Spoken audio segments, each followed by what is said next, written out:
Muito boa noite, sejam todos muito bem-vindos ao Histórias no Quadradinho, episódio 13. Hoje nós estamos num momento especial, o primeiro episódio que a gente grava fora do nosso estúdio tradicional do Histórias no Quadradinho.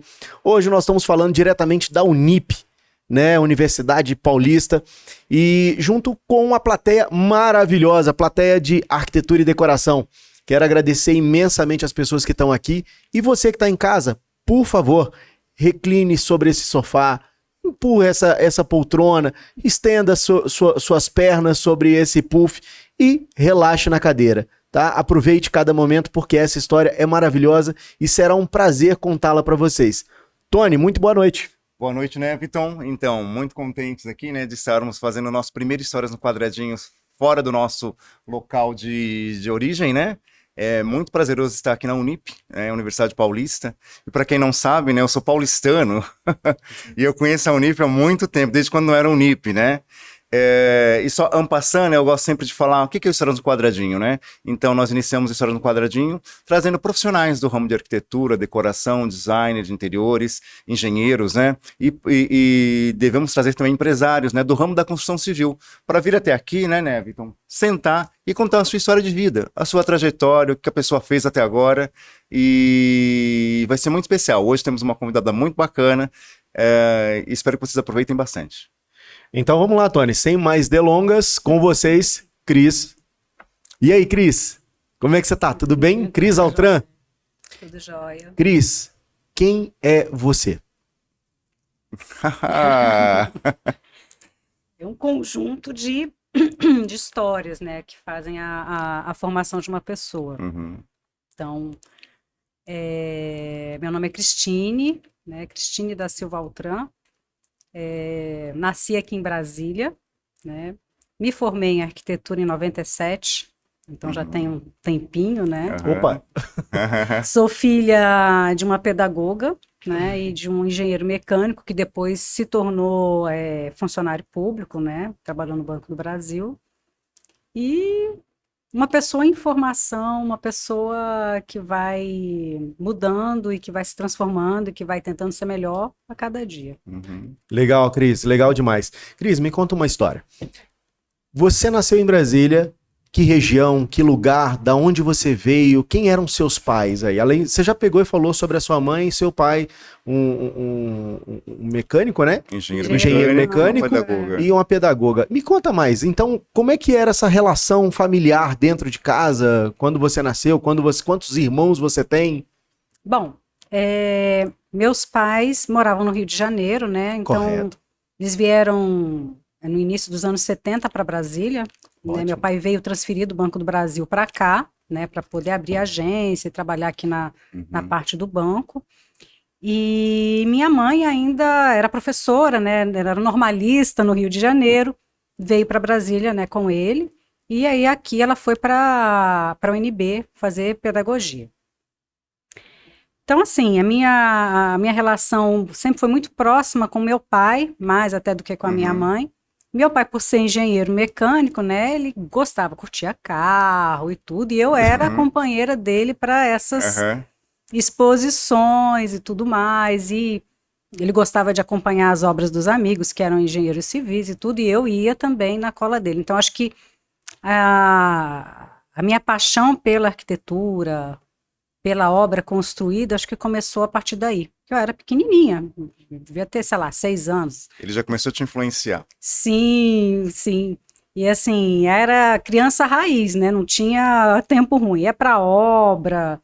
O carro naquela época, eu lembro que ele tinha um Dodge Dart. Nossa, amarelão, ele gostava, era um carrão, assim. E naquela época não tinha ninguém preocupava com cinto de segurança. O banco do Dodge, não sei se você conhece, é aquele banco assim, comprido, né? Então vai todo mundo para frente, vai todo mundo para trás, e eu ficava ali no meio. Ou então eu também tinha um Fusquinha que tem aquela coisinha de trás, aquele buraquinho atrás. Então, criança raiz mesmo. Lá dentro mesmo. Andava no Portugal. Aquele buraquinho que tem atrás do ixi. Quem é muito jovem, depois pesquisa, né? O que é o Dodge, né? O Dodge Dart é um carrão, parece uma banheira.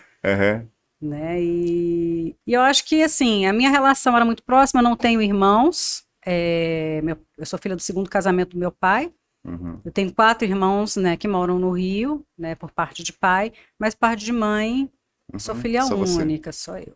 Que maravilha, Cris.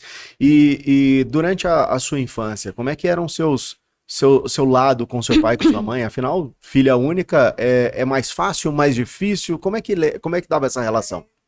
Não é que é mais fácil, assim, pro lado do meu pai era normal, eu era a caçula, mas meus pais não eram aqueles pais de ficar ali protegendo, mimando.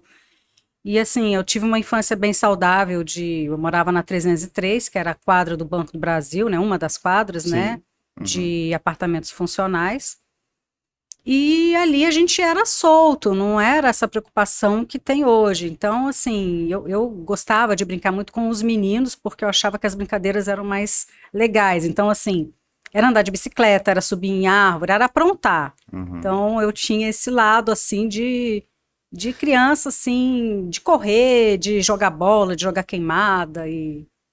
Legal demais. E Isso. essas quadras da Asa Sul, elas deram início a várias bandas de sucesso em Brasília. Você que chegou a frequentar algum show, alguma coisa nesse sentido? Não, Naquela época, não. não, assim, por exemplo, o seu Manfredini, que é pai do Renato Russo, Uhum. ele morava num bloco na frente do nosso. E ele era Legal. do Banco do Brasil também. Sim. Só que é uma geração que é uma geração anterior à minha. Anterior. Então, assim, eu vim curtir depois. Eu conhecia muita gente de banda e tudo por causa da escola e tudo. Eu fiz aula de música também, então eu conheci o pessoal Uhum.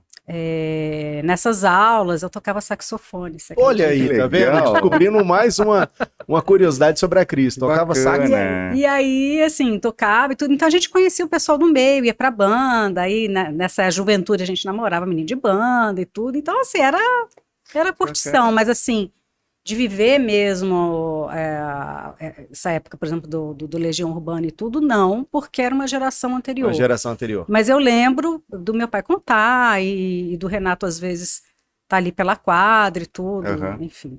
Muito legal, né? Mas era um momento de muita liberdade também em Brasília, né? Então Era. todo mundo andava, circulava ali pelas quadras e sem nenhum constrangimento, por exemplo, pessoal ali, né? Não. Então, porque o pessoal ali da 703, o pessoal se reunia ali e tocava na rua.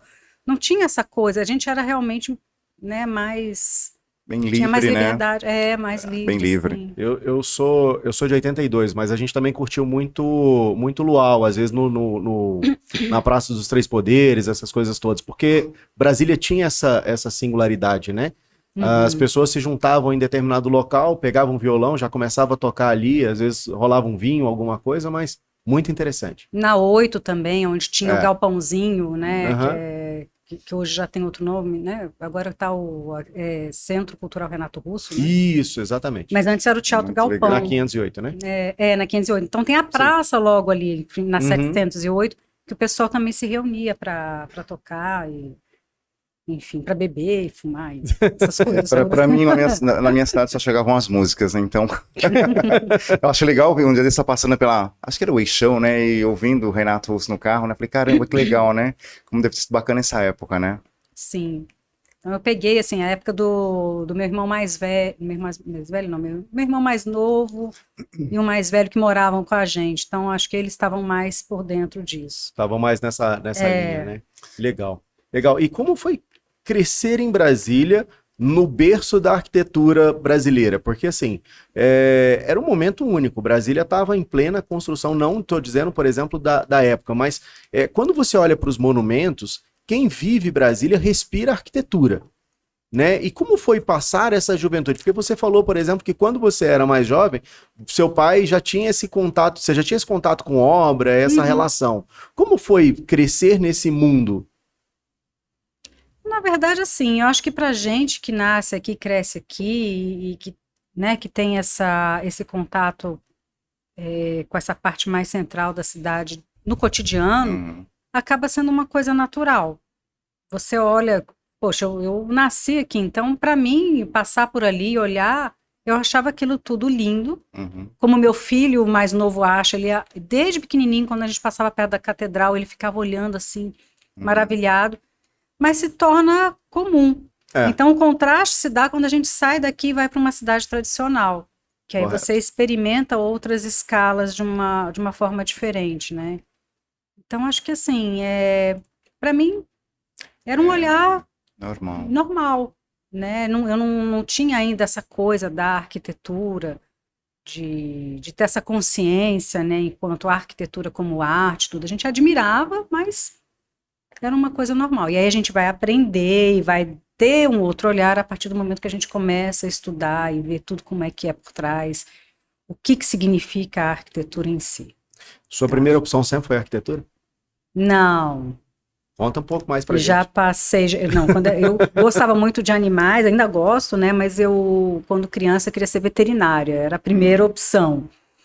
E aí, quando meu pai, eu estava por volta dos 9 anos, mais ou menos, quando meu pai começou a fazer o projeto na nossa casa, e depois a gente foi, né, meu pai construiu e teve todo esse processo, a gente foi morar no Lago Sul, e o Lago Sul ainda era um mato, tinha nada, era cerradão mesmo, a gente mudou para lá em 83. E eu vi esse processo dele fazendo um projeto, né? E até ele, engenheiro mecânico, fazendo projeto de arquitetura, e aí depois com um amigo que era arquiteto, eles foram mudando, foram fazendo, enfim. E aí eu olhava, ia para a prancheta, ele comprou uma prancheta, botou lá num dos quartos, eu ficava olhando ele à noite desenhando, porque né, a prancheta ainda não tinha as facilidades do AutoCAD nem nada. E eu olhava, isso aqui vai ser aqui, assim, eu conseguia ter a visão espacial e conseguia entender muito bem que é aquilo. Então, eu comecei a olhar aquilo de outra forma. E a partir de então, eu falei assim, eu quero fazer arquitetura. Que legal, com 9 anos, então, houve essa decisão. Já, sim. Então, você queria ser veterinária por quê? Com 5 anos de idade? Quando você tem cachorrinho, Com 9 anos você escolheu arquitetura? Sim, já sabia e bati o pé, e depois foi uma... porque pro meu pai, para minha mãe, eles achavam... A minha mãe até que não, ela era mais maleável, mais flexível, mas meu pai achava que eu tinha que fazer direito... odonto, né, ou engenharia, nem de engenharia ele não cogitava, que ele falava assim, você vai sofrer.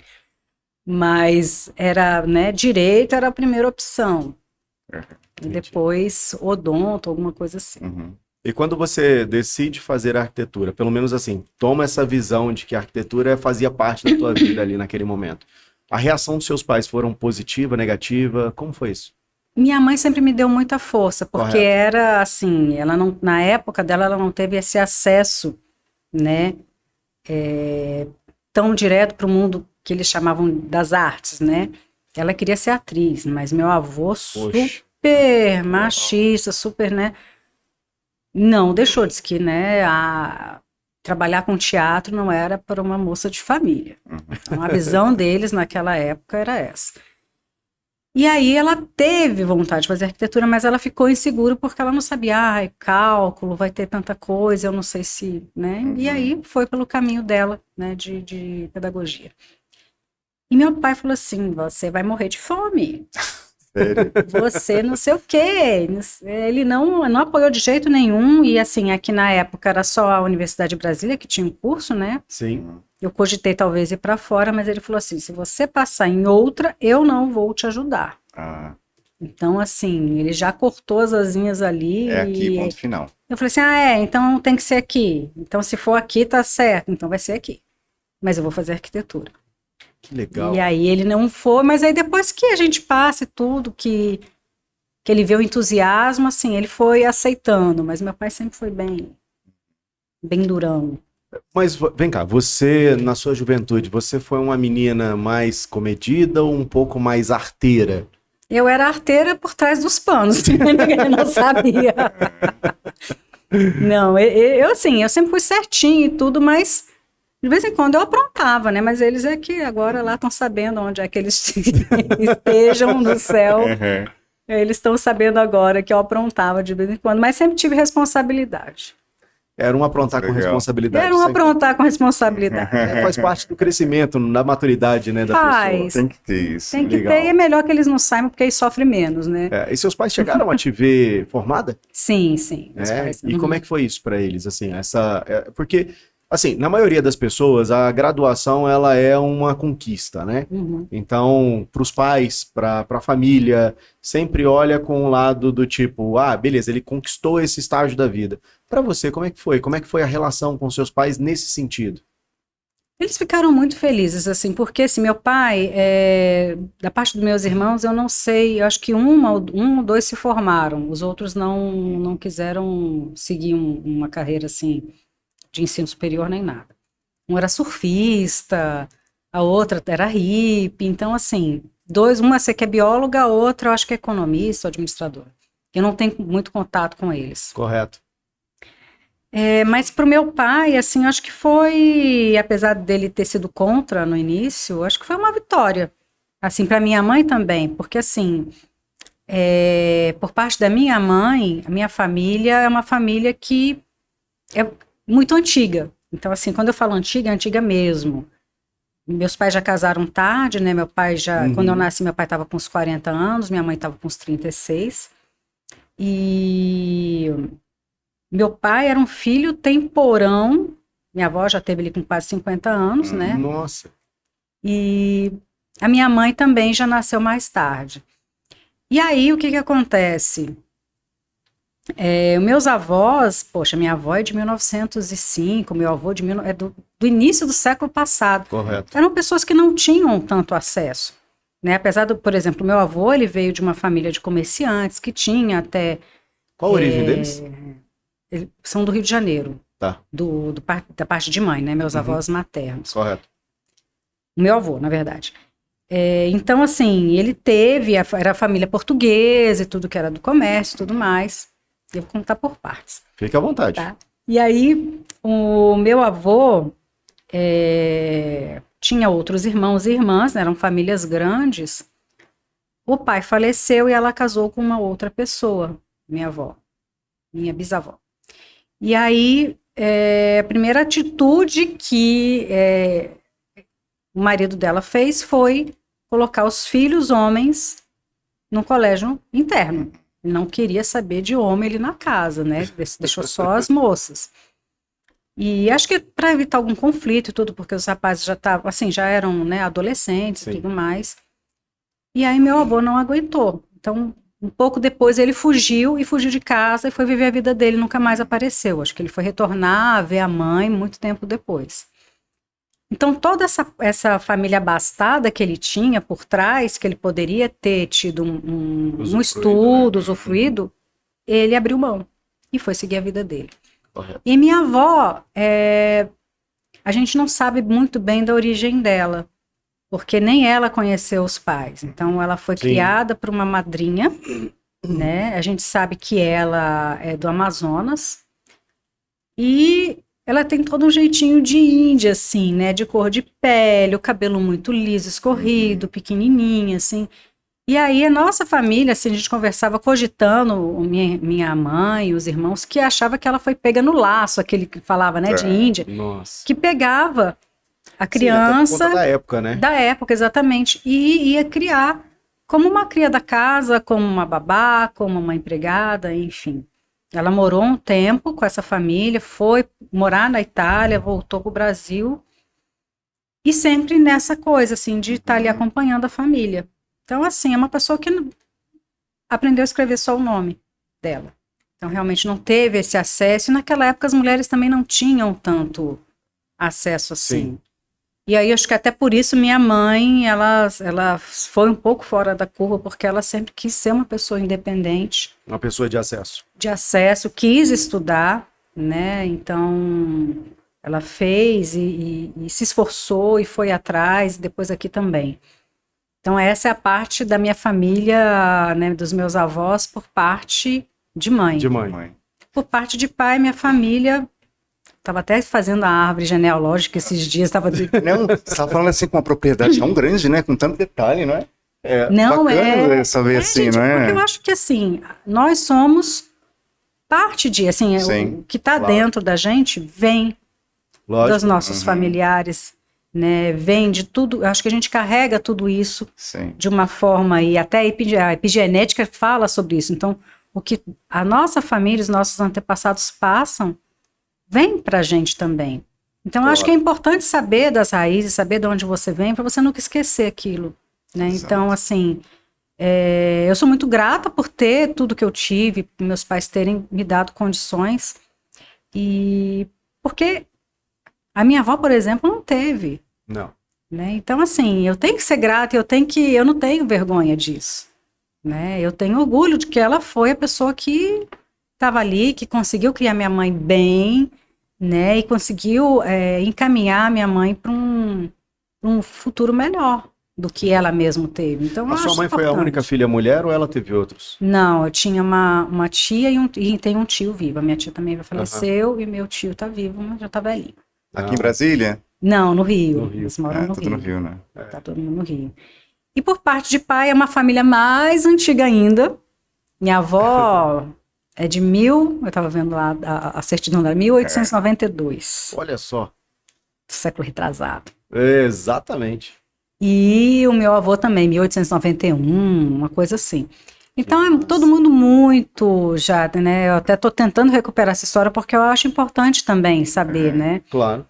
E aí já pela parte do meu pai, aí tem história de barão na família. Eu falo, pai, você não pegou esse dia, você é barão falido, só se for, porque não veio nada disso pra cá. Mas tem, então assim, era família de juristas e tudo, uma família importante do Barão de Guajará. Aham. Olha. E era uma família importante lá no Pará. Então a descendência é Pará, tem parte da família que é do Maranhão, de Sergipe. Tem a ver com seu sobrenome Altran? Tem, só que essa parte da família é família Raiol, que não veio esse nome, né? Que é da parte da minha avó paterna. O Otran é do meu avô paterno. Outran, né? Otran, que É a Outran, pronúncia é Outran. Otran. E aí eu descobri que o meu bisavô, ele era arquiteto, professor. Eu falei assim, Olha aí, uma tá coincidência. Ele era arquiteto e professor no Maranhão, dava aula no Liceu de São Luís, e aí depois ele veio, junto com um outro engenheiro, fundar a Escola de Engenharia e Arquitetura no Pará. Que maravilha. Caramba. Eu também Olha só, hein? Uau. A gente se surpreende, né, com essas histórias. Quando a gente vai... Sim, É exatamente por esse lado. Quando você busca o passado, você se surpreende com histórias que estão ali gravadas ali, mas ao mesmo tempo muito guardadas, né, no interior das pessoas, porque não se fala, não se comunica, ou de repente não traz isso como recordação, né? às vezes a pessoa nem sabe. Eu estou falando que a gente vai fazendo esse apanhado, né? Eu Sim. fui para um site que chamava Family Search, e lá é legal porque você coloca os nomes, vai colocando as datas, e ele mesmo vai puxando de coisas que ele já tem armazenada lá. Então, por exemplo, o meu avô, por parte de mãe, ele era contra o casamento do meu pai com a minha mãe, porque meu pai era desquitado, né? Que se chamava desquitado na época, né? E ele era totalmente contra, mas eu descobri que ele já tinha sido casado e era desquitado também. Meu Deus. E a gente vai descobrindo as tretas de família, né? Então, assim, acho que minha mãe nem sabia. E aí você vai olhando as coisas e fala assim, gente, olha, tô sabendo de coisas aqui que eu acho que nem sei se minha avó sabia. Claro, claro. Você vai descobrindo umas coisinhas aí, eu acho super legal, assim, eu me divirto fazendo isso, passo um tempo pesquisando isso aí. Não, legal. Eu acho que você... Pode falar. Não, eu ia falar assim, né? Acho que você voltou lá, foi lá no passado, né? Voltei. E aí, né, acho que tem que voltar agora, tipo, na fase, né? E a faculdade, quando é que entrou, né? Porque até na hora que o Neto falou, né? Você foi bastante, né? Foi porque eu fui fazer arquitetura. Então, eu entrei na UNB em 91, no segundo semestre de 91. Cabeção, hein, UNB? A gente tinha que estudar um pouquinho. Eu acho que a concorrência não era tão grande na época que eu fiz vestibular, porque não tinha paz, não tinha nada disso, era vestibular mesmo. Então eu tentei a primeira vez, passei na prova específica, né, porque tem provas, eu não sei como é que tá hoje, mas tem prova específica, né, de desenho, passei na prova de desenho, mas não passei no vestibular. Aí eu estudei, passei de novo na específica e aí passei no vestibular, graças a Deus. Olha que legal. Eu não queria fazer a segunda opção, que eu acho que era, sei lá, letras. Nada a ver comigo.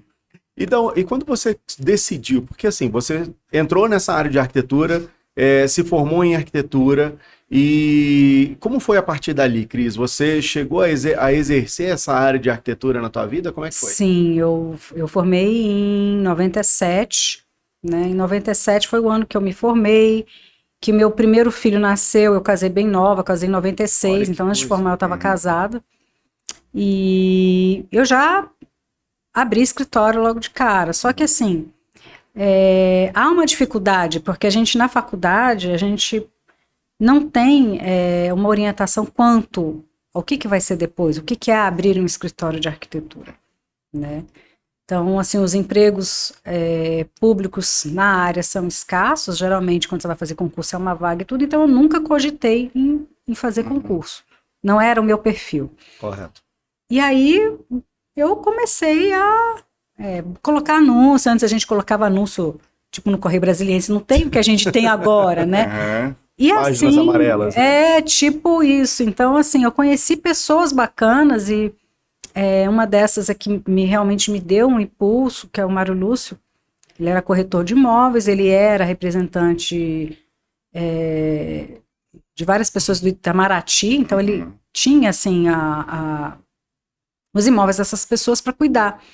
Então, ele foi me colocando, ele me conheceu nessa época para fazer um projeto, e me colocou no meio. E foi muita coincidência, porque eu fui conversar com ele, ele me chamou, eu tô com um embaixador aqui para fazer um projeto. E me passou o que era, né? Conversei com ele, ok. Esse embaixador era amigo também de um arquiteto com quem eu trabalhei, que foi meu orientador na faculdade de projeto final, depois fui estagiária dele, depois trabalhei com ele, que é o Nonato Veloso. E aí o Nonato não estava podendo pegar esse projeto na época, me indicou para fazer. Então ele falou assim, olha, eu recebi, depois de um tempo que a gente conversou, olha, eu recebi aqui uma indicação dupla sua, então é você que vai fazer esse projeto. Então a partir desse projeto que eu fiz para ele, para esse embaixador, aí foram aparecendo vários outros projetos e eu fui tocando o escritório. Legal. E qual foi o desafio, pessoal? Porque assim, Cris, você tinha casado de pouco, tinha o primeiro filho, e aí de repente se forma e entra nesse mercado de trabalho na área de arquitetura. Como é que foi isso para você? Essa experiência naquele momento? Olha, é sempre um desafio, mas assim, eu sou o tipo da pessoa que eu não tenho problema com desafios, não. É para fazer? Vamos embora. Então, assim, eu tive muito apoio dos meus pais. Minha mãe, eu estava com um filho pequeno, né? Então, Claro. eu tinha que conciliar filho pequeno com a carreira, né? Que estava ainda em formação. Então, assim, eu acho que o desafio realmente é você equilibrar tudo isso. Você ter uma vida de casado, você cuidar do seu filho, e você ter uma família e ter que tocar, né, um escritório. Mas eu acho que não foi um desafio, mas eu não vejo como uma coisa assim tão, sabe, grande. Foi muito bom e fluiu muito bem. Claro. Né? As coisas assim foram encaixadinhas, foram vindo assim de uma forma bem... Você acha que hoje, por exemplo, quando você olha essas pessoas que estão se formando na área de arquitetura e decoração, você acha que é mais fácil do que foi lá em 97? Eu acho que de certa forma e de certa forma não. Eu acho que o acesso à informação, a parte tecnológica, tudo é bem mais acessível. Uhum. Poxa, quando eu fiz arquitetura, se eu quisesse fazer uma pesquisa de qualquer coisa, um estudo de caso, que os meninos geralmente fazem, então, eu tinha que ir para a biblioteca pegar um periódico da área, e eu não podia sair com ele. Sim. E não tinha celular para bater foto. Então você tinha que escrever, você tinha que pesquisar. O acesso à informação hoje é muito mais fácil. Claro. Né? E eu acho que também há o curso superior também. Sim. Né? Você, exatamente. para estar na área, você não curso, você não quero fazer 5 anos de arquitetura, quero Correto. fazer 2 anos porque eu quero começar a trabalhar logo, vou fazer em design de exteriores, porque né, esse ano termina a minha coordenação de design, que os meninos já foram todos formados. Então eu acho que é isso, é você gosta daquilo e ver o objetivo e ver o tempo que você tem. Eu sou uma pessoa muito prática. Bem assim, eu tenho 2 anos para fazer, para começar a trabalhar, então eu vou fazer design de exteriores. Pronto. Que legal. Né? Então vou fazer arquitetura, ótimo. Você está falando desse estudo de caso que você fazia dentro da biblioteca ou dentro de algum local. Era engraçado, porque assim, eu entrei na faculdade em 2000. E em 2001 eu conheci minha esposa, né? Uhum. E ela fazia arquitetura também. Então, na época, a gente pegava, só que eu fazia em São Paulo. Então, a gente ia para o centro de São Paulo para fazer mapeamento de área, tirar foto, levantamento técnico e tal, para fazer um projeto, alguma coisa. Hoje em dia, você abre o Google Earth e pronto, né? Você chega, já vê a foto do jeito que você quer, você não precisa nem sair de casa. Então, tem essas facilidades. Assim, Tem as nesse meio do caminho, facilidades, tem. né? Que fica muito mais fácil, por exemplo, para você estudar uma arquitetura estando em outro estado. Você não precisaria ir Sim. até lá para poder ver. Mas lógico que a experiência de estar no local é totalmente única. diferente. É única. É uma coisa assim, É. lógico, facilita, mas realmente você ter essa experiência assim de estar. É uma experiência que eu falo imersiva mesmo, Uhum. né? Hoje você já tem óculos, tudo você pode estar, mas é diferente, porque Claro. é a coisa dos sentidos. Você está no lugar, você tem o cheiro do lugar, você tem a luz do lugar. É totalmente diferente a experiência. Eu acho que facilita, mas não é igual ainda. E quando é que você resolveu entrar nessa área acadêmica? Pois bem, eu fiz um mestrado, logo um tempo depois que eu formei, fiz um mestrado, não foi na arquitetura, foi na engenharia. Então, fui para engenharia florestal. Uhum. Eu estava dando uma consultoria para uma professora, que foi um dos meus primeiros projetos assim grandes, que era o departamento de engenharia florestal. E ela me chamou para fazer essa consultoria. E aí eu conheci os professores de lá, e falei assim, bom, o professor falou assim, olha, eu tô com falei do meu interesse pela madeira e tudo, ele falou, olha, eu tô com uma linha de pesquisa, quem sabe você não entra. Eu falei assim, olha, tá, vou pensar aqui, mas eu queria ir mais para a parte de sistemas estruturais, mas acabei indo para a parte imobiliário, que era a área de pesquisa dele. E aí eu falei assim, bom, então tá. E foi quando eu resolvi fazer o mestrado.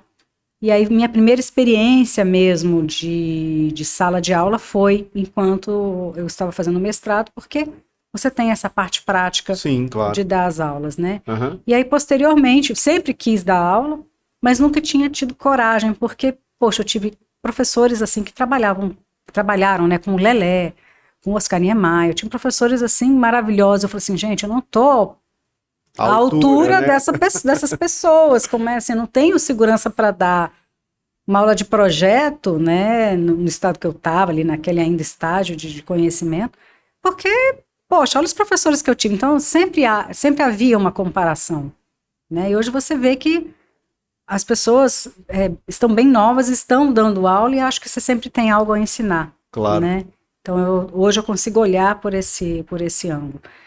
Mas, bom, fiz o mestrado, fiz pós, e aí surgiu uma oportunidade, uma amiga minha que tinha trabalhado comigo no centro de planejamento lá na universidade, falou assim, olha, abriu uma vaga e tudo, na época o coordenador, o Ricardo, falou assim, vai lá. Eu falei assim, pô, Ana, cara, não tem coragem não.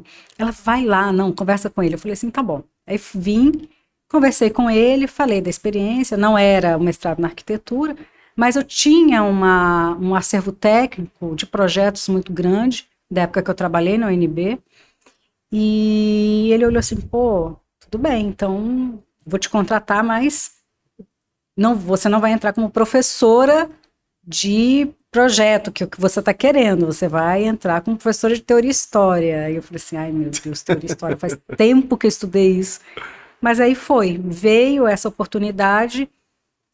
E eu acho que, assim, dá um frio na barriga, porque foi a primeira turma que eu peguei, eram 60 alunos, né? E eu falei assim, vai com medo? Vai com medo mesmo e vambora. Você sempre quis, agora você vai.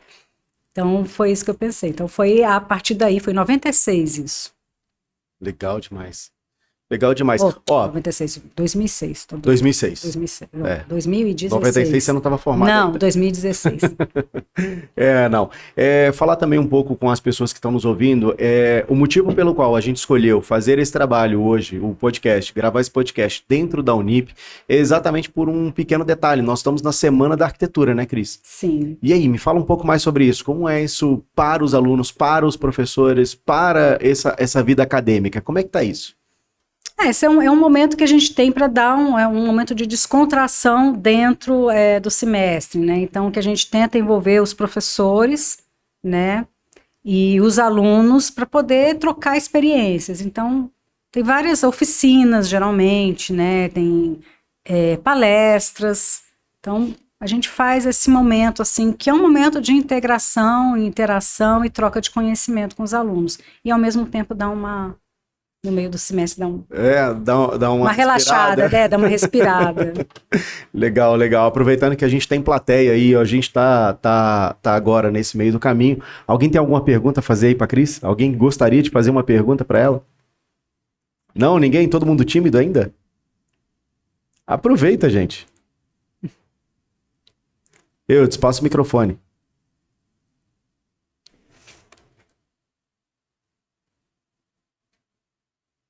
E aí, quem se habilita? Gente, olha só, esse mundo da arquitetura é um mundo muito difícil se a gente fica guardado no caminho. Vamos lá.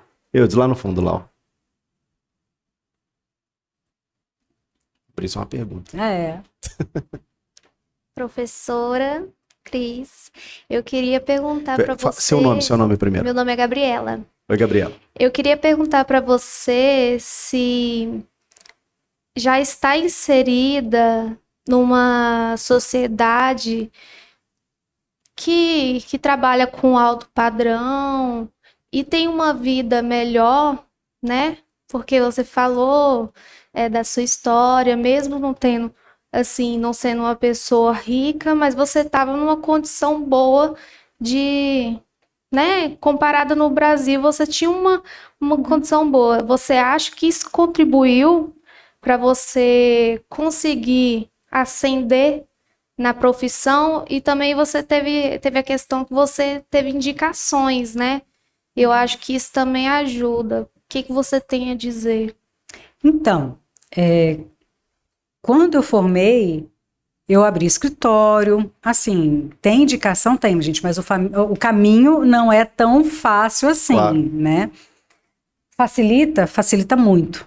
Não vou negar, facilita muito. Só que a partir do momento que eu tenho um gapzinho aí na história que eu não contei. Em 2003, eu estava com um escritório, né? Até 2002 eu fui fazer essa consultoria para essa professora. Uhum. Em 2003, eu fui chamada para trabalhar no Centro de Planejamento Oscar Niemeyer, que é na Universidade de Brasília, que faz os projetos, gera os projetos na universidade. E aí eu saí do mercado. Totalmente, porque lá era um trabalho de 8 ou mais horas, né? E eu fiquei lá até final de 2014. Então eu fiquei fora do mercado esse tempo todo. Então eu parei um tempo, né? 2015 eu saí do CEPLAN, resolvi abrir escritório de novo, minha mãe estava doente, então eu resolvi dar uma ajuda a ela, né? Um amparo. E ter o escritório em casa, né, ao meu passo, assim, né, conforme eu conseguia levar. Então eu voltei e estava totalmente fora do mercado. Uhum. Então foi super difícil. Então eu falei assim, bom, vai ser um ano sabático que eu vou cuidar da minha mãe e o escritório vai ficar ali, mais ou menos, né, em stand-by. E aí logo depois surgiu a Unip. Então assim, eu estou retornando ao mercado agora de novo. Então eu te falo, mesmo assim, facilita? Facilita, porque você tem contatos. E assim, os projetos que eu tive na minha trajetória de vida foram todas por indicações. Claro. E hoje você já tem uma outra dinâmica, que é você estar no Instagram, que é você estar na rede social. E para mim isso é agora que eu tô quebrando barreiras, porque estar aqui hoje falando é que nem vocês quando vão apresentar TCC. Dá um frio na barriga? Sabe, dá uma... Eu sou uma pessoa tímida, eu não sou uma pessoa assim. Então para mim é um pouco complicado. Então, assim, voltar ao mercado, mesmo a gente tendo alguma condição e tudo, eu acho que pela parte competitiva, né, pela oferta de profissionais, e por um outro, tanto de outras coisas, assim, de valor de projeto e tudo... É complicado, às vezes, você competir. Então, assim, eu acho que já foi mais fácil, que hoje em dia não é tão fácil assim, mesmo você tendo... Eu acho que é difícil até precificar, né? Precificar um projeto, alguma coisa assim. Obrigado, Gabriele, pela participação. O que a gente fala sempre é o seguinte, Cris, você tá comentando esses 3 pontos de acesso que você teve no mundo da arquitetura, partindo para a obra mesmo, partindo ali para a realização de projetos, né? Você primeiro vem de uma família que de repente te deu esse apoio, te deu um suporte, te fez as indicações necessárias e você trabalhou aquilo. Não teve um segundo momento que você saiu dali e foi fazer a parte de estudos da própria pós-graduação sua, né? Então, ou seja, você entra nesse mercado e aí volta pro mercado de trabalho de novo em 2016. E agora você está voltando de novo pro mercado de trabalho. Só que aí não é, porque aí agora é junto com, né, com a docência. Sim. Então é uma coisa em conjunto. Então, claro. Tô voltando agora. E aí há uma dificuldade, não é fácil. Porque você tem que dominar, assim, as estratégias são totalmente outras. Sim, claro. E você tem que estar ali, né, acompanhando. Então, acho que assim, e você também tem um detalhe, né, Cris? Porque, por exemplo, lá em 97, quando você se forma, você tem um número X de arquitetos trabalhando em Brasília. Exatamente. Hoje, você tem mais de 2.500 arquitetos trabalhando em Brasília. Então, é um mercado desafiador. Sim. Porém, é aquele negócio, se você começa um processo, você não pode parar ali no meio do caminho, porque senão você acaba se perdendo nesse projeto. E eu vou até falar um pouco também sobre a questão da empresa, né? Porque hoje eu tenho uma empresa de áudio, vídeo e automação. E a Conecta, ela faz parte de um projeto que começou lá em 2006. E é exatamente isso. Como respaldo, como suporte, as lojas, os lojistas, as empresas, elas precisam dar suporte para vocês, mas se vocês não conhecem nenhuma loja, então é legal começar a conhecer, porque vão precisar.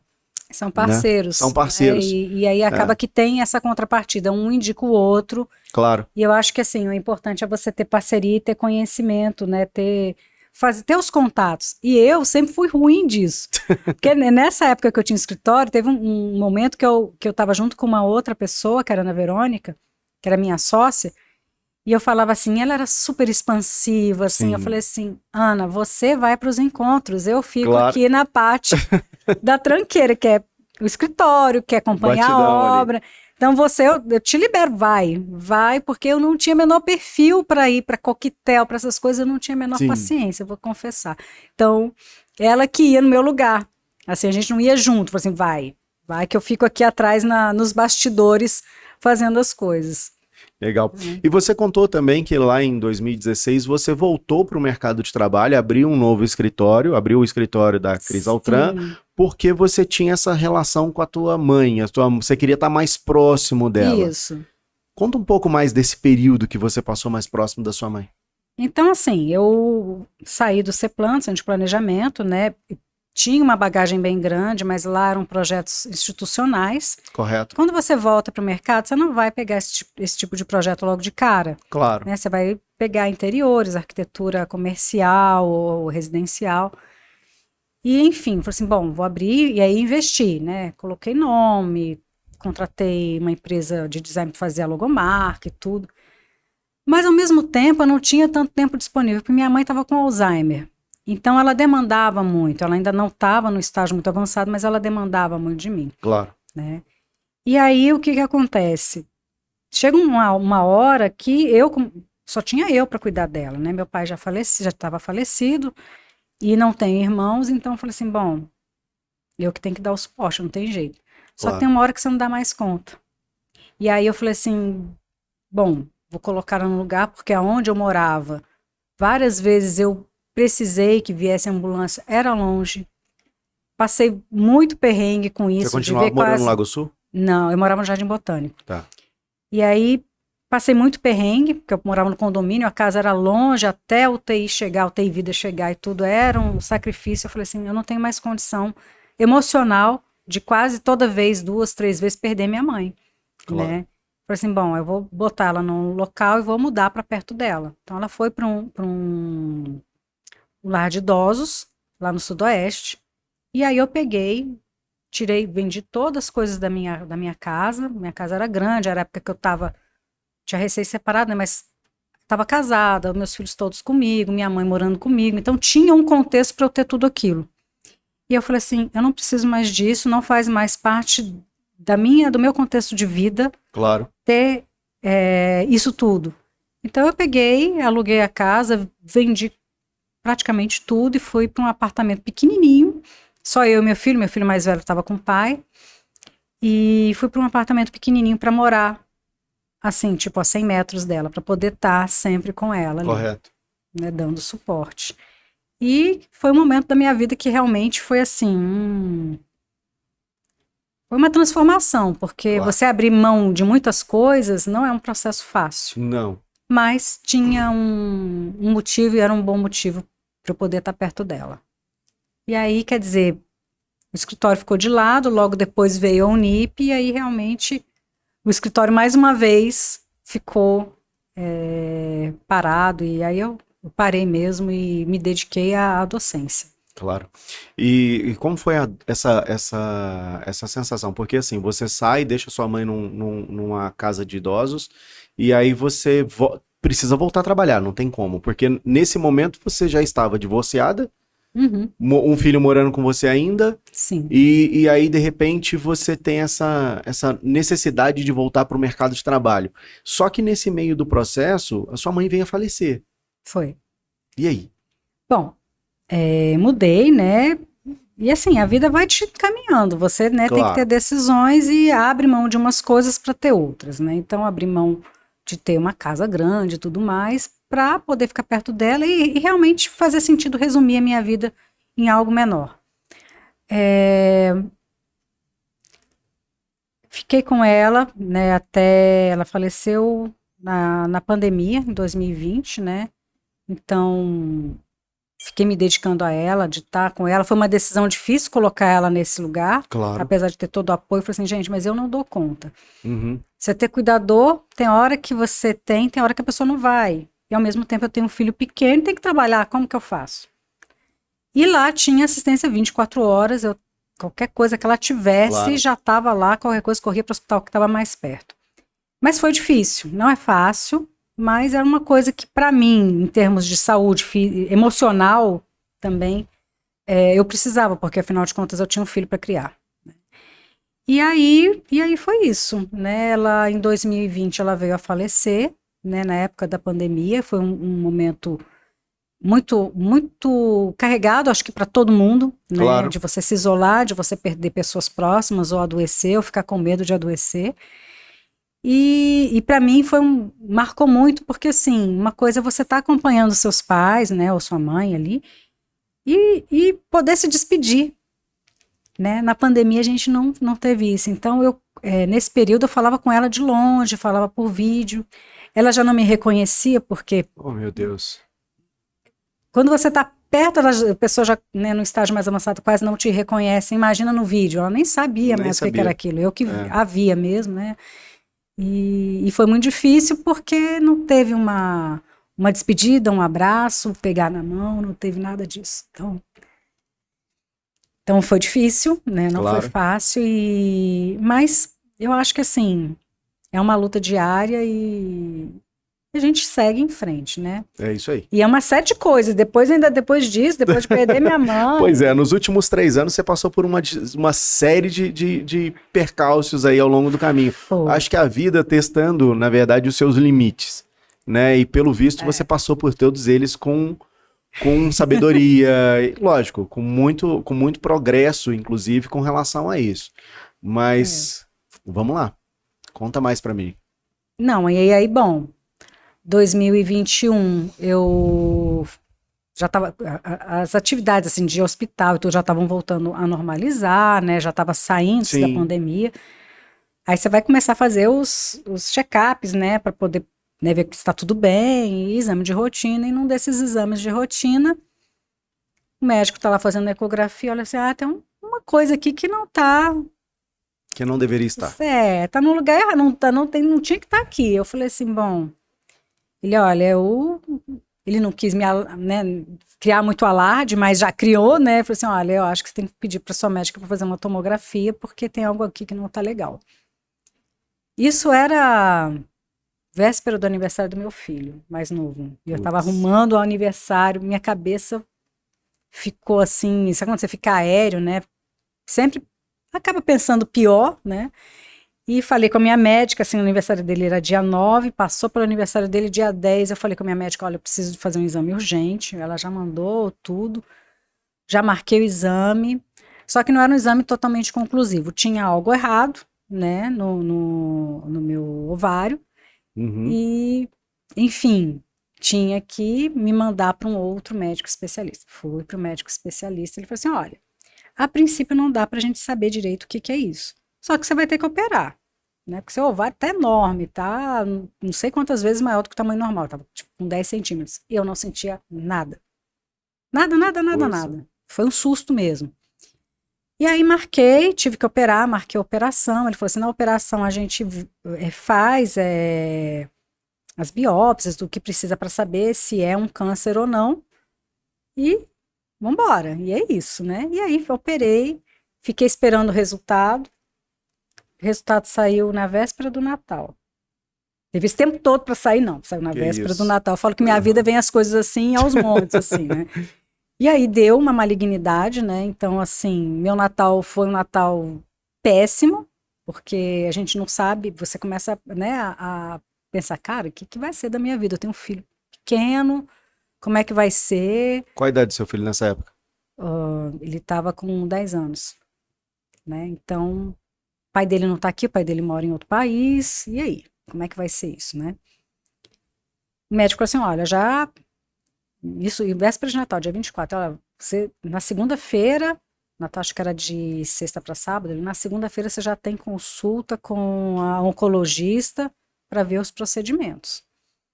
E aí, assim foi. Meu final de 2021 foi fazendo exame para começar a fazer uma quimioterapia. Porque ela falou assim, olha, não... se eu fosse você, faria, né? Não, te dou a escolha, você pode não fazer, mas eu aconselho que você faça, então pensa aí, vê o que que você vai decidir. E eu falei assim, bom, se é para fazer, vamos embora e faz logo e, né, acaba com essa história. Sim. Então, assim, foi difícil, não foi fácil, mas é aquilo, assim, tem coisa pior? Tem. Claro. Tem como tratar? Tem. Então, vamos embora. Ah, é para fazer? Vamos embora fazer. Vamos fazer. Né? Então foi isso. Não foi fácil, não. Porque a gente fica ainda com neuropatia, logo depois já tem Sim. mais de um ano que eu terminei meu tratamento, ainda tenho. As mãos, principalmente, você desenha, você corrige trabalho, você projeta, você perde a sensibilidade muitas vezes, né? Nesse meio do caminho também tinha ainda o Covid que estava vindo, até nesse auditório aqui, eu fui receber os alunos para fazer entrega de diploma e tudo, e foi, eu acho que daí que eu peguei.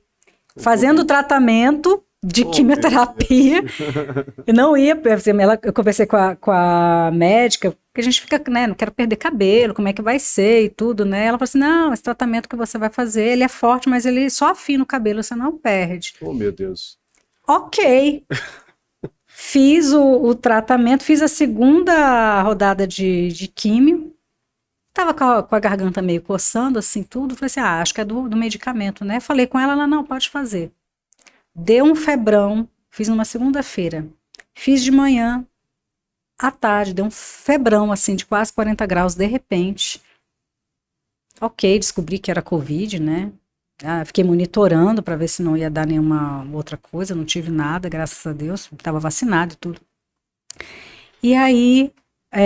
uma semana depois, eu acordo, olho pro travesseiro cheio de cabelo. Eita. Aí eu falei assim, gente, o que tá acontecendo? Eu mandei uma mensagem pra ela, tá caindo cabelo, e aí? Ela falou assim, não é pra cair. Chuveiro, lavando o cabelo. Aí cortei o cabelo, ele tava maior, né? Cortei bem curtinho pra ver se parava, né? Falei assim, com esperança de que ia parar. Nada, fiquei carequinha. E aí foi um outro desafio, né? Porque, pô, Sim. a gente é vaidoso. Você não quer, Claro. né, ficar, né, em uma semana perder o cabelo todo, né? E aí eu falei assim, ó, sabe de uma coisa? Cara, tem peruca pra isso, tem lace pra isso, então tem turbante pra isso. Vamos encarar a vida da Vamos melhor maneira encarar, possível, vamos. né? Exatamente, eu acho que é isso, é você tirar, saber que as coisas podem estar ruins, né, mas elas podem ser piores e que Claro. se você tem como remediar ali e seguir em frente, cara, vai. Eu acho que isso. difícil é igual você passou com a sua mãe. A sua mãe, ela tinha uma doença degenerativa, né? E, ou seja, você sabe que não tem volta. É. Mas no seu caso, não. No seu caso tem tratamento. Então, era muito mais... Era mais fácil de enxergar a solução do que, eventualmente, no caso como o dela. E você olha assim, gente, hoje tem tratamento e tem tanta gente em situação pior que seu problema é uma gotinha no oceano. Então, cara, você não tem, eu não me achei no direito de reclamar Sim. ou de me vitimizar ou de qualquer coisa Cris, do de onde é jeito. que vem toda essa força? Não sei, eu acho que bem, tá dentro e eu sou uma pessoa que eu não tenho uma religião certa, mas eu acredito numa força maior e eu acho que é isso, sabe? E eu acho que é isso, é essa coisa que eu não sei explicar, mas vem. E eu sou uma pessoa que crê e que confia, então eu acho que é isso. Entendi. Independente de religião, acho que se a religião está dentro de você, Deus, o universo, o que seja, está dentro de você. Então você, quando precisa, você acessa essa força e confia e vai. Com medo mesmo, mas vai. Fecha o olho e vai, né? Fecha o olho e Encara. vai, Legal, mas alguém da sua família já tem esse tipo de relação? Do tipo, você se espelha em alguém dentro da família, não? Acho que minha mãe sempre foi muito assim, ela sempre foi uma mulher forte, assim, Guerreira, sabe? né? Guerreira, assim, com ela ia também, eu acho que muito dela, eu acho que dela. Você tem um sangue meio indígena também nesse meio do caminho? Tem, Você da minha acha que avó, eu acho você acha que que- isso pode ter influenciado nesse processo? Não sei, eu acho que minha avó também teve coragem, né? Porque, poxa, ela passou por tanta Sim, coisa, claro. né? E depois voltou e fazia de tudo também para sustentar a família. Então, eu acho que Claro. sim. Eu acho que vem aí dessas mulheres. Ah, minha avó também, por parte de pai, era uma mulher que, Olha que poxa, legal. apesar de ter, né, ser neta de barão, etc., ela estava lá com meu avô no meio do mato, no Sim. interior do Pará. Encarou a dificuldade e foi em frente. Porque ele plantava cacau e tinha seringal, então eles iam colher e tudo mais. Então ela vivia no meio do mato, era casa de Sim. palafita e tudo mais, tinha bicho, onça, essas coisas. E ela ficava muito tempo só, porque eles iam para fazer colheita, essas coisas, né? Claro. E eles tinham comércio também, então ela tinha espingarda. Minhas tias falam que ela guardava espingarda atrás do balcão de balcão. atendimento. Ela era danada. Que coisa, hein? Eu acho que essas mulheres da minha família, ela corria, ela metia bala, metia bala.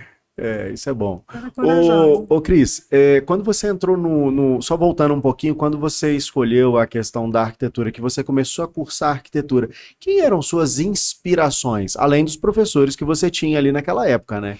Que eram professores que tinham estudado com Lelê, que tinham visto Juscelino, que tinham conhecido o trabalho dele e tal.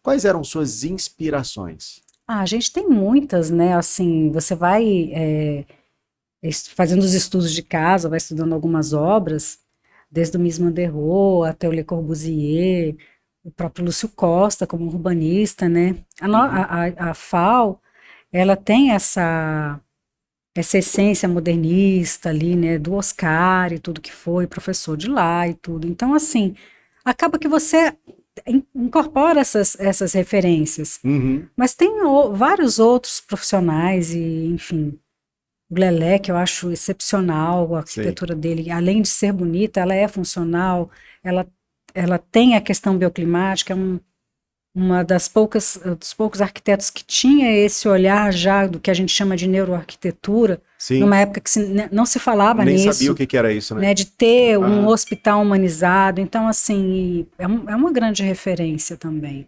Legal. E os seus projetos, eles consistem mais na área de arquitetura residencial, comercial, área de saúde? Como é que você está focando nisso? Bom, eu sempre gostei mais de projetos grandes, institucionais, mas não é isso que a gente tem no dia a dia de escritório, né? Então, o meu escritório está no iniciozinho. Então, eu gosto muito dessa área hospitalar, né, arquitetura da saúde. Então, eu tenho feito mais projetos nessa área. Que legal. E quais são suas aspirações a partir de agora?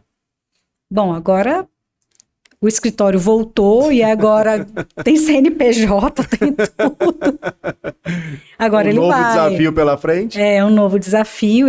Até tem aparecido bastante projetos pequenos e projetos maiores de clínicas e tudo mais.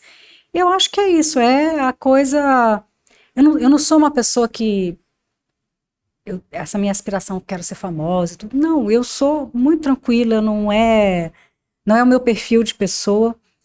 Eu quero fazer algo que tenha a contribuir, né? Para quem eu estiver trabalhando ou para a sociedade, enfim. Eu acho que é isso, é deixar um pouquinho do que eu sei e da pessoa que eu sou ali em prol de alguém. Se você tivesse que resumir parte da sua vida Ixi. numa frase, qual seria? Nossa Senhora, pô, você podia ter me falado isso, né? Então, antes para eu poder pensar. Só as pegadinhas que a gente faz aqui no podcast. Poxa, eu acho que não dá para resumir uma frase só, não. Eu acho que a minha vida foi bem complexa e é tão cheia e é muito rica, Claro. sabe? De experiências para estar resumindo assim. Eu não sei. Puxa vida, eu podia ter pensado nisso. Enquanto você pensa aí. Gente, alguém tem mais alguma pergunta para fazer para Cris? Ó, Gabriele de novo ali, ó. Cadê o Eudes? Gente, ganha ponto. Olha só, vai ganhar ponta, hein?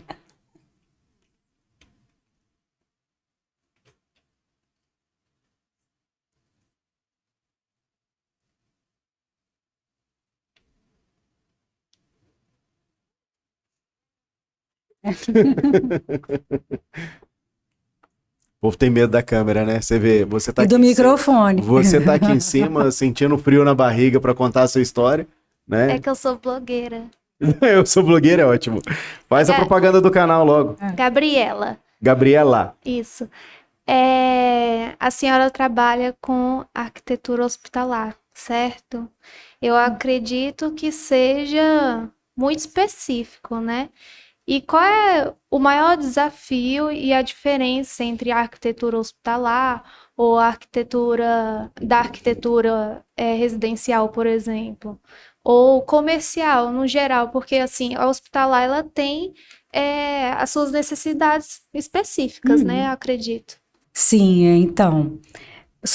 É o público com que você vai lidar, né? Então, por exemplo, a arquitetura comercial, você vai ter ali o seu nicho, o público-alvo, e você vai trabalhar principalmente na venda, no marketing. Você tem que fazer a arquitetura vender o produto que está ali na loja. Então, o seu pensamento é todo voltado para isso. Quando você trabalha... Conhecer material, né?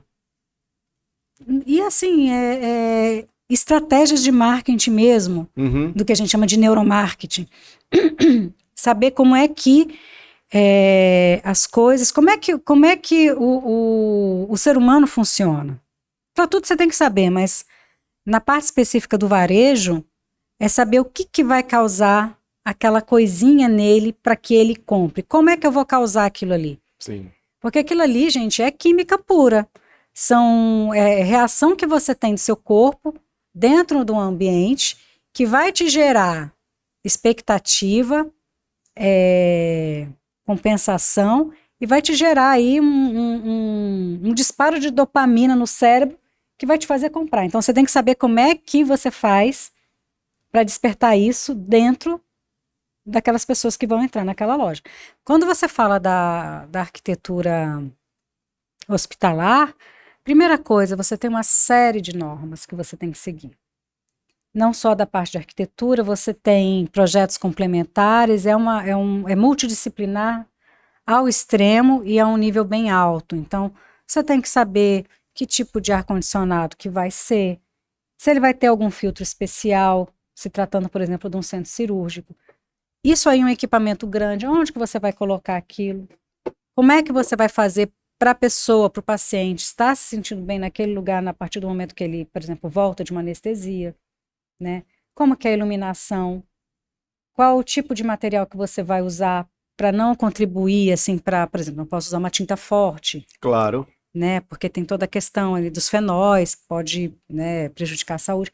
Então, assim, você tem várias especificidades ali que você tem que saber, além das normas, né? De acessibilidade, da Visa. Então, assim, é complexo, mas é muito gostoso. Porque te desafia. Eu gosto de desafio. É isso aí, é isso aí. E pensou na frase? Não. Gente, olha só, quero pedir desculpas porque o Tony precisou, ele teve sair, ele teve uma emergência pessoal, então ele teve que se ausentar aqui do podcast, mas ele tá bem, tá tudo tranquilo, já me mandou mensagem aqui, tá resolvendo, tá bom? Que bom. Beleza. Cris, qual foi nessa área da arquitetura, quando você atuava como arquiteta, qual foi o assunto mais curioso que você já viu? Algum pedido curioso de algum cliente, alguma necessidade do cliente de forma curiosa pra gente? Puxa, É algo que não é corriqueiro, ou seja, você não vê todo dia e de repente aconteceu. Ou na vida acadêmica. Puxa vida, eu acho que assim, de desafio mesmo, eu acho que eu tive enquanto trabalhando lá no centro de planejamento, porque a gente lidava com tudo quanto é tipo de público. Eram os alunos, eram os professores, era a parte administrativa, né, da universidade, era a reitoria também. Claro. E a gente fazia tudo quanto era tipo de projeto. Então, assim, eu lembro de um caso lá no Instituto de Biologia, a gente foi, antes de fazer o projeto, a gente foi fazer todo o levantamento do Instituto. E aí, o Instituto ele é formado de vários departamentos. Então, você tem biologia celular, biofísica, bioquímica. E a gente foi fazer um levantamento na zoologia. E aí, nessa área da zoologia, eles têm um laboratório lá que é onde eles empalham os bichos. Então, assim, é uma coisa nojenta. E aí a gente foi entender como é que, para você poder fazer o projeto do laboratório, você tem que entender como é que funciona aquilo, né? Então vinha o bicho, aí lá tinha tipo uma banheira que eles colocavam, enchiam de água oxigenada, que é para poder derreter. Então o cara foi explicando o processo técnico. E era uma salinha meio bagunçada, assim, cheio de bicho empalhado, era uma coisa assim horrorosa, né? Pra gente estar entrando assim, Claro. vendo. Tinha uma geladeira que a gente achou que era O que era clima para já não é guardar. agradável de jeito nenhum, né? Não é tipo necrotério, fazer levantamento também. Enfim, tinha uma geladeira lá que a gente achou que era para guardar alguma coisa lá dos bichos e tudo, né? E realmente era. Então, o cara foi explicar e tudo, mostrando, aí abriu a geladeira, não tinha só as coisas dos bichos, mas como o lanche, o almoço, tudo lá dentro também. Então, de vez em quando, a gente passava por umas coisas assim, meio absurdas, igual quando isso eu era estudante ainda, fui fazer um levantamento lá no HUB, a gente estava fazendo um projeto de hospital, e aí a gente tinha que levantar um necrotério, a gente sorteou, né, as áreas, né, então, cara, e para levantar aquilo, quem que tem coragem? Né, é complicado, então a gente passa uns perrengues assim, mas assim, de desafio, de pedido muito inusitado, eu nunca tive assim uma coisa muito fora do normal, não. Tá bom. Raine, alguma pergunta para Cris? Ó, tem mais uma ali. Deixa na segunda fileira aí, ó. Por favor, seu nome. Boa noite, Rebeca. Professora, eu ainda estou mais longe de me formar, mas tem muita gente que já está aí o pé no final. Eu queria que a senhora desse um conselho para a gente, não só como arquiteta com escritório, mas como professora, do que a gente tem que ser ou fazer com toda a sua trajetória. Então, gente, o meu primeiro conselho é sair daqui e fazer estudar uma gestão, como é que é uma gestão de um escritório, porque isso é algo que a gente não vê na faculdade. É uma coisa que eu não tive e assim, das faculdades que eu conheço, não tem. A gente sai muito despreparado. Então, a primeira coisa, se eu estivesse formando agora, o que eu faria é como é que eu vou gerir um escritório? O que é ter um escritório? Porque o que a gente acaba fazendo? Você acaba misturando com a sua conta com a conta do escritório. Você não faz a gestão correta. Empreender não é uma coisa fácil. Apesar da gente achar. Tem gente que nasce já com esse espírito, né? Tem gente que, no meu caso, eu tive que aprender a duras penas. Então, assim, meu conselho, faça um curso de gestão, primeira coisa. E depois nunca pare de estudar, assim, é uma coisa que eu gosto e sempre fiz, e já estou vendo qual é o próximo próximo curso que eu vou fazer. Eu terminei um de neuroarquitetura e agora quero continuar explorando essa área. Até porque a gente está numa área muito dinâmica, né, Cris? Então, Sim. assim, se você ficar parado, você acaba entrando numa inércia de projeto e daqui a pouco tá falando a mesma coisa, só que de épocas passadas, né? Sim, a coisa e tá muito mais rápido, né? Sim, muito. Muito mais rápido. Muito. Você vai, né? A tecnologia não para. E você falou do escritório, é uma questão, a questão de gestão financeira, gestão administrativa do escritório, isso é um problema que a gente não aprende na faculdade nem em nenhum curso. Eu acho que uma falha da educação no Brasil é exatamente isso. Você deveria aprender educação financeira lá no jardim de infância. Os meninos agora aprendem. Meu filho na Sim, escola tem. Sim, Não sei a que ponto que ele tem, mas tem. Diz que tem. sim. E é importante, porque você acaba misturando, né? Você tem que ter uma outra visão do que é o dinheiro, como que você pode crescer, enfim. Claro, claro. Exatamente. Concordo Como fazer ele plenamente. multiplicar e trabalhar para você, né? Trabalhar exatamente o que eu quero. Eu só quero me divertir agora, eu quero que o dinheiro trabalhe. Legal. Raine? Eu queria perguntar de todos os seus alunos, Ei, se você tem alguma história inusitada para contar pra gente de alguma coisa que te surpreendeu, que te marcou durante todo esse período de faculdade, de ensino, Puxa, né? Da vida acadêmica, né? Da vida acadêmica. nossa senhora, eu não estava preparada para isso. Eu tinha que pensar, gente, tem que dar É cola. Puxa vida, não, agora sim. Eu tô nervosa também, né? Poxa, A questão do podcast, do momento que a gente vive aqui, é exatamente isso. É contar um pouquinho mais a sua história e falar sobre a sua vida pessoal. Por isso que eu acho que talvez seja mais fácil de lidar. Mas é lógico, contar a vida pessoal não é fácil. não. Para quem acha que é fácil, Não, e é você se abrir assim, né? Não é fácil, não. né? Ainda mais para uma pessoa tímida como eu. Eu sou tímida, gente. Sou.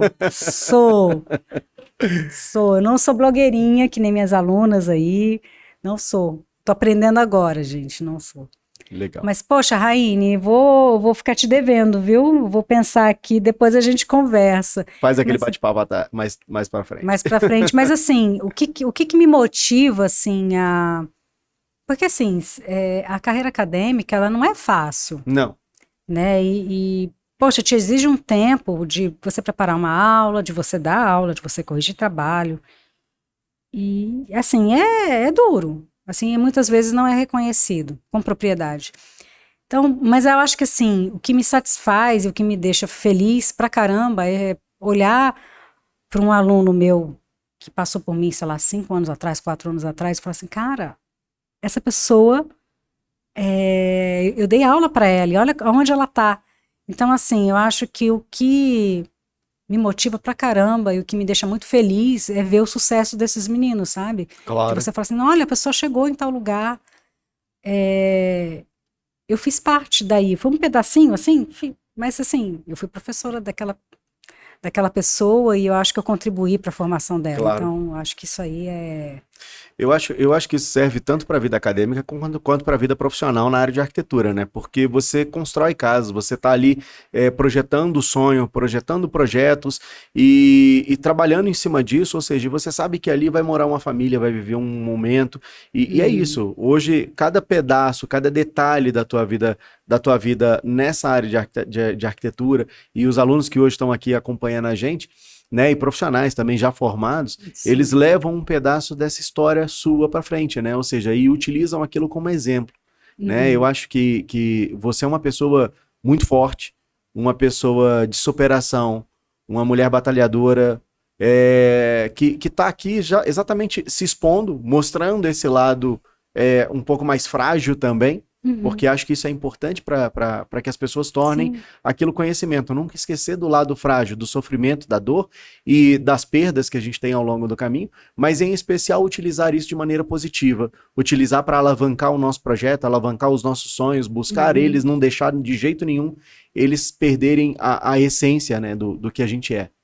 Né? Isso, eu acho que é por aí mesmo. Concordo plenamente.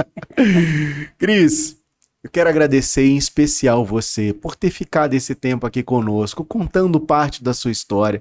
A gente já começou a meio que falar sobre isso. É importantíssimo que a gente possa contribuir para o crescimento das outras pessoas, contando motivações. Os caminhos que nós percorremos ao longo desse trajeto e as conquistas, elas se tornam cada vez mais gloriosas quando a gente tem um caminho trilhado talvez ali na dificuldade, né? Mas não só isso, eu acho que as pessoas elas têm muito a mostrar pelo lado pessoal. O que a gente sempre conta no Histórias do Quadradinho tem um detalhe que é assim, por menos idade que a pessoa tenha, ela tem uma história para contar. Porque ela tem um desafio, uma experiência de vida que é só dela. Não é meu, não é seu, não é de ninguém. Né? É dela. Então, por isso a gente tá seguindo com esse trabalho aí. Tá bom? Eu acho que é super válido e vocês estão de parabéns pelo projeto, porque vocês conseguem mostrar um outro lado que as pessoas não conhecem. Sim. Né? Perguntar da minha fama para os meninos aqui, eu nem sei o que vai aparecer. Mas a gente mostra um outro lado, né? Que é um lado que você tem de acolhimento, de amizade, né? Eu mantenho contato com alguns dos meus alunos. Você falou que não era para olhar para lá, mas estou olhando. Fica à vontade. Aqui você manda. E assim, é uma satisfação incrível, assim, estar participando, tá? E colaborando um pouquinho com a minha trajetória. Não sei se tem nada assim exuberante, mas assim, eu acho que o conselho que eu tenho é esse: procurem se aprimorar na área e siga o sonho que você tem sem escutar o que os outros estão falando. Você tem aquela vontade, que aquela coisa, aquela paixão, vai em frente. Tem dificuldade, passa, mas mira onde você quer chegar. Eu fiz assim, não me arrependo. O caminho é fácil, não é, mas meu pai que me desculpe, mas eu segui o que eu quis. Olha aí, achou a frase do final, tá vendo? Eu quero agradecer a todos vocês que ficaram com a gente até agora, a todos que tiveram com a gente desde o início. Quero convidar vocês também a seguir o Histórias no Quadradinho lá no YouTube, no Instagram, clica no sininho, também no TikTok, também no Spotify, tá? Quero agradecer em especial também aos nossos apoiadores do canal, a Conecta, empresa de áudio, vídeo e automação, que é uma empresa que está com a gente desde o início desse projeto, a equipe da Conecta, em especial Henrique, Matheus, Gabriela, Camila, Aline. A Aline na última vez pegou e falou: olha, se você não falar mais meu nome, nós vamos ter uma briga em casa. A Aline tá ajudando sempre a gente aí, ela que sempre prepara esses detalhes. Eu quero também agradecer a B2 Movie, que é uma empresa que hoje contribui também com o nosso projeto, desde o início estava junto com a gente, falando, mostrando esse lado do podcast, porque eles são responsáveis por toda a captação de áudio, vídeo, né, essas imagens que a gente tem aqui hoje. Quero agradecer também o pessoal da Avalon, tá, na pessoa do Edmar. O Edmar, um grande parceiro, uma loja de imóveis planejados. Então, assim, um grande abraço para você, Edmar, também. Tá sempre junto conosco aqui no Histórias no Quadradinho, tá bom? E, Cris, hora de agradecimentos. Fique à vontade. Bom, vou agradecer primeiramente aqui a Unip, né, por ceder o espaço aqui para a gente poder fazer, né, o podcast. O coordenador, que eu não sei se está aqui, o Bruno de Sá, né, também por ter apoiado. Tá lá no fundo. Tá lá? Acho que sim. E... enfim, aos parceiros também que estão me ajudando nessa retomada aí, nesse caminhar, né? Então tem o pessoal da Mourão, tem o pessoal da Soluz, né? Tem o pessoal da Decine também. Legal. Né? Tem vários parceiros aí que têm me apoiado, me ajudado, o pessoal da Secoelho, da Só Reparos também. Então... são nossos apoiadores também do canal. Também são, e que eles têm feito esse trabalho junto aos profissionais recém-formados e a gente que também está retomando aqui a carreira, né, profissional de arquiteto. Claro, com toda certeza. Henrique, eu queria te pedir para trazer as flores da Cris. Vai ter florzinha? Olha, tem tá vendo? canequinha? Ah, que Olha, legal. Quero também o seguinte, tem um presente que é do pessoal da Conecta, tá? É um presente do pessoal da Conecta. Da Conecta, que é o cheirinho da loja que nós temos aí. E, gente, que ou seja, o cheiro chique! especial da loja. E um pote de café, que é o café torrado, é moído, inclusive pela nossa equipe lá, foi moído hoje, para que a gente possa Nossa, trazer isso que para você. Você vai poder chique, degustar aí que legal. um café que a gente serve hoje lá na loja. E quero também chamar você para ir lá na loja, para conhecer o espaço Será um que a gente tem. prazer, tá bom. Tá bom? Adorei. E aqui as flores do Histórias no Quadradinho, presente do Histórias no Quadradinho também. Obrigada. Essa é uma astromélia. Uma vez eu falei bromélia, o pessoal me brigou pra caramba. É uma astromélia, ela representa a amizade longa. Ai, que lindo. E tem umas mini rosas também, muito lindo. Exatamente, lindo isso foi preparado pela Aline, demais. inclusive. Nossa, obrigada, Aline. Foi lindo. Tá bom? Foi lindo mesmo. Agradeço a todos Obrigada. vocês que estiveram com a gente até agora, tá? Um grande beijo no coração e não esqueça, clique lá no sininho, vamos juntos. Obrigada. Cris, muito obrigado. Eu que agradeço o convite, gente. Obrigada.